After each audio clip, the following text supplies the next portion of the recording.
ఈ రోజుల్లో చక్కెర వ్యాధి, రక్తపోటు, కొలెస్ట్రాల్, ఊబకాయం ఇవన్నీ యువతకే ఎక్కువగా వస్తున్నాయి. కానీ మన తాతయ్య అమ్మమ్మలకు ఇవి చాలా అరుదు. కారణం ఏంటి?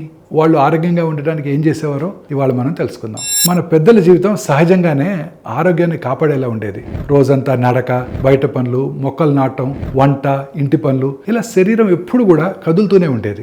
రాత్రి ఫోన్లు, టీవీలు లేవు కాబట్టి చక్కగా నిద్రపోయేవారు. ఒత్తిడి తక్కువగా ఉండేది, మాటలు ఎక్కువగా ఉండేది, పొరుగు వారితో, బంధువులతో రోజు కలుస్తూనే ఉండేవారు.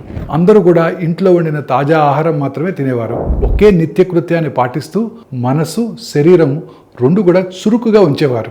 ఎక్కువ ఆలోచించటం, ఎక్కువ ఇంట్లో కూర్చోవటం, కదలకపోవటం, స్క్రీన్స్లో మునిగిపోవటం ఇవన్నీ వాళ్ళకు ఉండేవి కావు. ఈ చిన్న జీవన శైలి వాళ్ళను ఆరోగ్యంగా, ఉత్సాహంగా, యవ్వనంగా ఉంచింది.